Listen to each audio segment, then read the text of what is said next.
जनूबी कोरिया में भी कश्मीर की आजादी के हक में और भारत मुखालिफ नारे लग गए। सियोल में भारतीय सफारतखाने के बाहर पाकिस्तानी कम्युनिटी का मुजाहिरा। आरएसएस और बीजेपी रहनुमाओं की आमद पर पाकिस्तानी कम्युनिटी ने शदीद नारेबाजी की।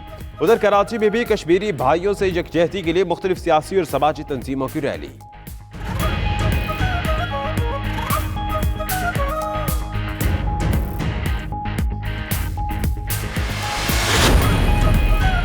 तहरीके इंसाफ की वफाकी हुकूमत का 1 साल मुकम्मल। आज का दिन मजलूम कश्मीरियों के नाम कर दिया।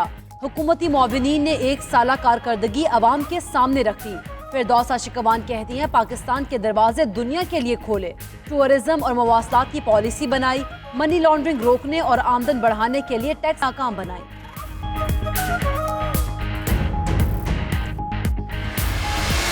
जो बजट हमने पेश किया अवाम के सामने, पाकिस्तान की तारीख में अवाम की फलाह और बहबूद के लिए इससे बेहतर प्रोग्राम कभी नहीं आया था। आइंदा 5 साल में हम पाकिस्तान के तकरीबन तमाम गरीब तबके को हम घर फराहम करेंगे। हुकूमत मिली तो खजाना खाली था, सख्त इक़दाम करना पड़े। नईमुल हक कहते हैं, हुकूमत के लिए पहला साल मुश्किल गुजरा, वाजिबात का बोझ उठाने के काबिल नहीं थे। वज़ीर आज़म 18 घंटे काम कर रहे हैं। 3.5 लाख से 4 लाख घर ज़ेर ताबीर हैं। 5 साल में तमाम गरीबों को घर देंगे। गलतियों की निशानदेही करें, लेकिन हुकूमती मौक़िफ़ भी शामिल करें।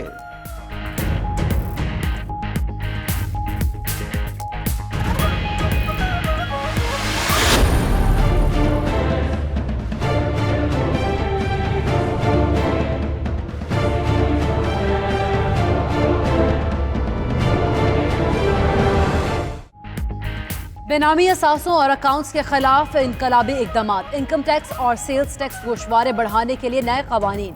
बिजली और गैस चोरों और कब्जा माफिया के खिलाफ ग्रीन एक्शन और सेहत इंसाफ कार्ड की फराहमी हुकूमत की अहम काविश करार। कर्जों के पहाड़ और महंगाई समेत मुआशी चैलेंजेस हुकूमत के लिए दर्द सर बने रहे।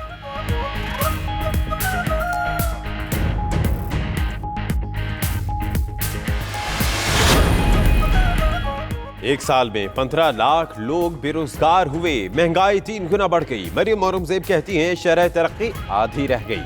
टैक्स खसारा और हुकूमती अखराजात बढ़ गए। 7600 बिलियन के कर्जे लिए। 1 खरब में पिशावर मेट्रो के खड्डे खोदे गए।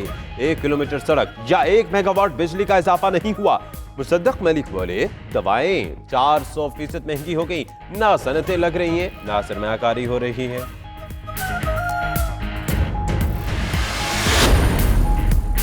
शहबाज शरीफ फैमिली के खिलाफ इमदादी रकूम में खुर्द बुर्द की रिपोर्ट। गैर मुल्की सहाफ़ी डेविड रोज शरीफ फैमिली की जानिब से अदालती कार्रवाई के मुंतज़िर।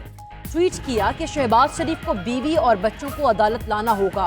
बताना होगा कि ऐसे लोगों से कैश की सूरत में गैर मुल्की सरमाया क्यों लिया, जो असल में गरीब फेरी वाले और पापड़ बेचने वाले थे।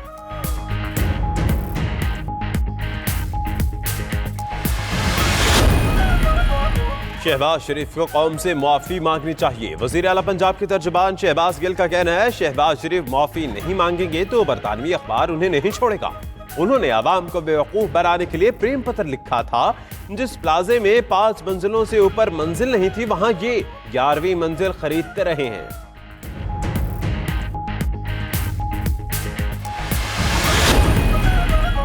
Mega money laundering case. Asif Ali Zardari के खिलाफ नैब को नए शवाहिद मिलकर ज़राए के मुताबिक नए शवाहिद की रोशनी में जरदारी के खिलाफ ज़िम्नी रेफरेंस दायर करने का फैसला कर लिया गया। नैब की तरफ से नए अहम तरीन शवाहिद और गवाहों को ज़िम्नी रेफरेंस का हिस्सा बनाया जाएगा। वज़ीर आज़म के खुसूसी प्रोग्राम क्लीन ग्रीन पाकिस्तान का आगाज। शाह महमूद कुरैशी ने वजारत खारजा में पौधा लगाया। वज़ीर आला पंजाब उस्मान बुज़दार ने स्कूलों के बच्चों के साथ पौधे लगाकर प्लांट फॉर पाकिस्तान मुहिम का आगाज किया। कराची में वज़ीर आला सिंध ने फेयर हॉल में पौधा लगाकर शजरकारी मुहिम शुरू की। कोयटा में गवर्नर बलोचिस्तान अमानुल्लाह ने हर बशर 2 शजर मुहिम का इफ्तिताह किया।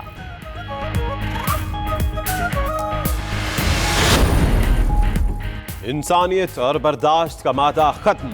लाहौर और गुजरात में अफसोसनाक वाकयात। बाजापुर में प्लॉट में मवेशी आने पर बासर अफराद ने तशद्दुद करके 20 साला नौजवान को कत्ल कर दिया। चचा शदीद जख्मी। गुजरात में सवाद के रहायशी को चंद 100 रुपए के झगड़े पर तशद्दुद करके मौत के घाट उतार दिया गया। वीडियो वायरल होने पर 4 अफराद गिरफ्तार।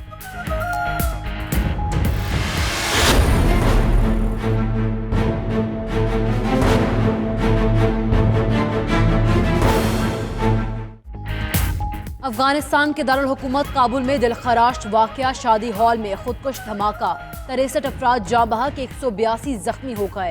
अफगान तालिबान का धमाके से इजहार लाताल्लुकी, पाकिस्तान की जानिब से काबुल धमाके की पुरजोर मजम्मत। तर्जुमान दफ्तर खारजा का मुतासरा खानदानों के साथ इजहार ताज़ियत।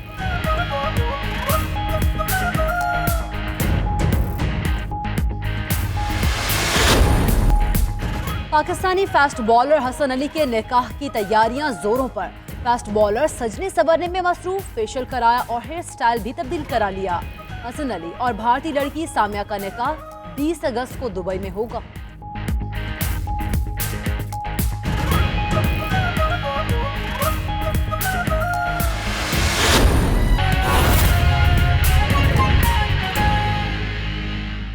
बिस्मिल्लाहिर्रहमानिर्रहीम, अस्सलाम वालेकुम। आप देख रहे हैं आईजीटी न्यूज़। मेरा नाम दानिश हुसैन और मैं हूं आपके साथ सैयदा इकरा बुखारी। हेडलाइंस आपने जाने बुलेटिन का आगाज करेंगे। दीरबाला में अमन लश्कर में खुदकुश हमला हुआ, 6 अफराद जाँ बहक हो गए। पुलिस के मुताबिक खुदकुश हमले में मुतअद्दिद अफराद जख्मी भी हुए हैं। और पुलिस और सिक्योरिटी फोर्सेस ने इलाके को कंट्रोल में ले लिया है और रेस्क्यू ऑपरेशन भी शुरू कर दिया गया है। दीरबाला में ये धमाका हुआ है और बताया ये जा रहा है कि अमन लश्कर है जिसकी गाड़ी जा रही थी, वहां पर ये हमला हुआ है। अलबत्ता अब रेस्क्यू ऑपरेशन शुरू कर दिया गया है। पुलिस और सिक्योरिटी फोर्सेस ने इस इलाके को भी घेरे में ले लिया। इसी पर बात करते हैं, दाऊद वर्दक हमारे साथ मौजूद हैं।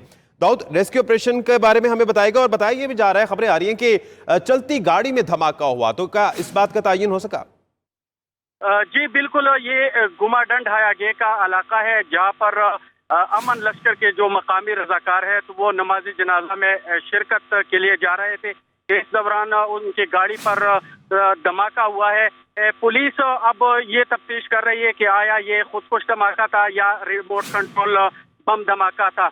इसका तयन किया जा रहा है। ताहम इस हमले के नतीजे में अब तक जो इत्तलात आई है तो इस हमले के नतीजे में 6 अफराद मौका पर जान बहक हो गई है, जबकि 6 से 7 के करीब जो अपराध है वो जख्मी बताए जा रहे हैं।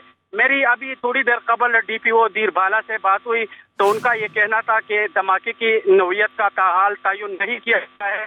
ताहम जो सिक्योरिटी फोर्सेज है, पुलिस, तो उन्होंने इलाके को घेरे में लिया है और इलाके में जो मोबाइल और इंटरनेट सर्विस है तो वो भी मुअत्तल किया गया है और इलाके में सर्च ऑपरेशन शुरू किया गया है। साथ साथ मैं ये भी बताता चलो कि जो शहीद होने वाले अपराध है तो अभी इतलात के मुताबिक उसमें अमन लश्कर के जो सरबराह है हाजी मोतबर, तो उसका बेटा भी शामिल है।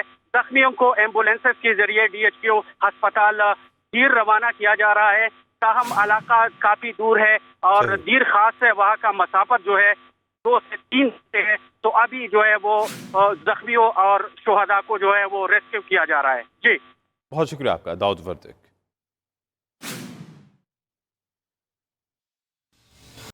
अब मकबूजा कश्मीर की बात करते हैं, जहाँ कर्फ्यू और लॉकडाउन के 2 हफ्ते मुकम्मल हो चुके हैं। लोग बदस्तूर कैदो बंद का शिकार हैं और मामूलाते जिंदगी मुअत्तल होकर रह गए। पुलिस और भारतीय फौजियों ने 4000 कश्मीरी गिरफ्तार कर लिए हैं। जेलें भर जाने पर कैदी मकबूजा कश्मीर से बाहर मुंतकिल किए जा रहे हैं। मकबूजा कश्मीर में कर्फ्यू और लॉकडाउन के 2 हफ्ते मुकम्मल हो गए हैं। लोग बदस्तूर कैदो बंद का शिकार हैं, मामूलाते जिंदगी मुअत्तल होकर रह गए हैं। और पूरी वादी इस वक्त जेल का मंजर पेश कर रही है और जब जेलें भर गई तो उसके बाद बाकी लोगों को श्रीनगर से बाहर की जेलों में मुंतकिल किया जा रहा है और जो लीडरान हुर्रियत रहनुमा हैं उन्हें घरों में नजरबंद किया हुआ है। 4000 से ज्यादा कश्मीरी हैं जिन्हें अब तक गिरफ्तार किया जा चुका है।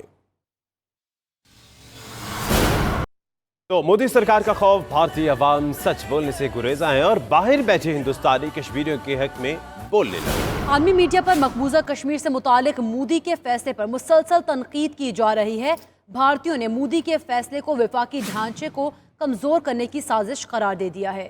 और इसी पर बात करने के लिए तज्जियाकार तलत मसूद साहब हमारे साथ हैं और मोना आलम भी हमारे साथ है। बहुत शुक्रिया आप दोनों का। तलत मसूद साहब, सबसे पहले आपसे जानना चाहूंगा कि जिस तरह से कैदोबंद की सोबतें बर्दाश्त कर रहे हैं कश्मीरी, अब हिंदुस्तानी बेचारे भी बड़े मजबूर हैं कि वो अंदर बैठ के तो बात ही नहीं कर सकते, बाहर बैठे जो लोग हैं वो बात कर रहे हैं।